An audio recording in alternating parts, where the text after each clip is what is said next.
और लक्ष्मी मैया की जय। धनतेरस की कहानी। पहले विधि सुनिए। बहुत सी जगह स्त्रियां रात को खाना खाने के बाद में यमदीप की पूजा करती हैं। एक माटी के दीपक में तेल भरकर चौमुखा दीपक बनाकर उसमें एक कौड़ी में छेद करके डाल देती हैं और दीपक को जलाकर घर में छींटा देकर 4 पूड़ी या सुहाली, गुड़, फल फूल, धूप दक्षिणा रखकर रोली चावल से पूजा करके 4 परिक्रमा लगाकर दीपक को घर के बाहर रख देती हैं और सुबह उसमें से कौड़ी निकाल कर रख लेती हैं। धनतेरस की कहानी। एक दिन विष्णु भगवान लक्ष्मी जी के साथ में मृत्युलोक में घूमने की इच्छा से आए। वे कुछ सोचकर विष्णु जी से बोले कि मैं एक जगह जा रहा हूँ, तुम यहीं पर बैठ जाओ, लेकिन दक्षिण दिशा की ओर मत देखना। इतना कहकर भगवान विष्णु स्वयं दक्षिण दिशा की ओर चले गए। जब लक्ष्मी जी ने देखा कि भगवान स्वयं तो दक्षिण दिशा की ओर चले गए हैं और मुझसे देखने के लिए मना कर गए हैं, इसमें कोई ना कोई भेद जरूर है, इस भेद को जरूर देखना चाहिए। यह सोचकर लक्ष्मी जी दक्षिण दिशा की ओर देखने लगीं। उस समय उन्हें दक्षिण दिशा में पीली सरसों का खेत दिखाई दिया। उसे देखकर लक्ष्मी जी की आंखें ललचाईं और उस खेत में जाकर अपना श्रृंगार करने लगीं। श्रृंगार करके आगे कुछ और बढ़ीं तो गन्ने का खेत दिखाई दिया। गन्ना देखकर उस खेत में से गन्ना तोड़कर चूसने लगीं। इतने में ही वहाँ विष्णु भगवान आ गए और लक्ष्मी जी को देखकर वे बहुत क्रोधित हुए। दूसरे जब उनके हाथ में गन्ने और देखे तो कहने लगी कि तुमने खेत में से गन्ने तोड़कर चोरी से खाए हैं, सो बहुत बड़ा अपराध किया है।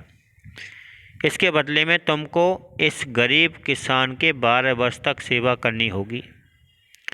यह सुनकर लक्ष्मी जी घबरा गईं, परंतु जो बात भगवान के मुख से निकल गई वह उनको पूरी करनी थी। भगवान लक्ष्मी जी को छोड़कर क्षीर सागर में चले गए। लक्ष्मी जी भगवान की आज्ञा मानकर उस किसान के घर में चली गईं और उस किसान की नौकरानी बनकर उनकी सेवा करने लगीं। जिस दिन से लक्ष्मी जी किसान के घर में पहुंची, उस दिन से किसान का घर धन धान से पूर्ण हो गया। इस प्रकार 12 वर्ष बीत जाने पर जब लक्ष्मी जी जाने लगीं, तब किसान ने उन्हें जाने से रोक दिया। 12 वर्ष बीत जाने पर विष्णु भगवान ने देखा कि लक्ष्मी जी नहीं आई, तो वह किसान के घर गए और लक्ष्मी जी से चलने के लिए कहने लगे, परंतु किसान ने लक्ष्मी जी को नहीं जाने दिया। तब भगवान विष्णु बोले कि अच्छा, तुम अपने परिवार सहित में गंगा स्नान करने के लिए जाओ और गंगा जी में 4 कौड़ियों को छोड़ देना। जब तक तुम वापस नहीं आओगे तब तक हम नहीं जाएंगे। किसान ने ऐसा ही किया। जब वह गंगा जी में जैसे ही कौड़ी छोड़ने लगी, वैसे ही गंगा जी में से 4 हाथ निकले और चारों कौड़ियों को ले गए। जब किसान ने यह देखा तो वह गंगा जी से कहने लगा कि हे गंगा मैया, तेरे अंदर में से 4 हाथ किसके निकले? तब गंगा जी कहने लगी, हे किसान, ये 4 हाथ मेरे ही थे। तू जो ये कौड़ियाँ मुझे भेंट के लिए लाया है, सो किसने दी थी? तब किसान बोला कि मेरे घर में 2 प्राणी स्त्री पुरुष आए हैं, इन्होंने ही ये कौड़ियाँ दी हैं।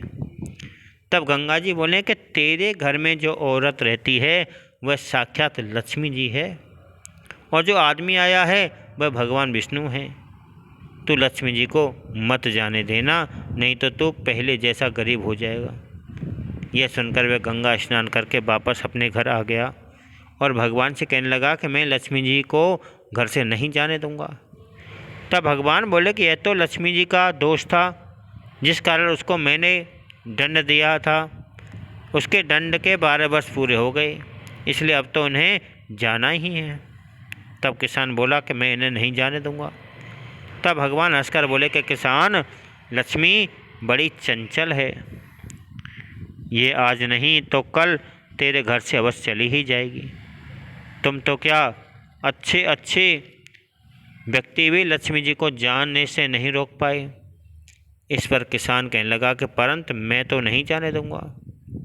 दोनों की वार्ता को सुनकर लक्ष्मी जी बोली, हे किसान, यदि तुम मुझे रोकना ही चाहते हो तो सुनो, कल तेरस है, तो तुम अपने घर को लीप पोत कर साफ सुथरा रखना और रात्रि को घी का दीपक जलाकर रखना।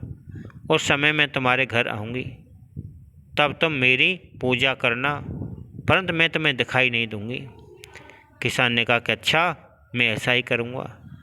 इतना कहकर लक्ष्मी जी सभी दिशाओं में फैल गईं और भगवान देखते ही रह गए। दूसरे दिन तेरस को किसान ने लक्ष्मी जी को बताए के अनुसार ही कार्य किया।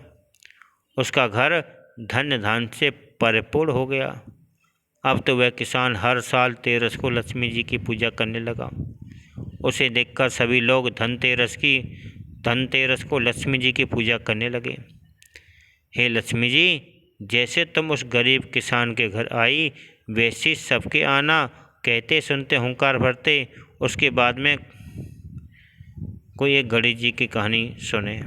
बोलो विष्णु भगवान की जय।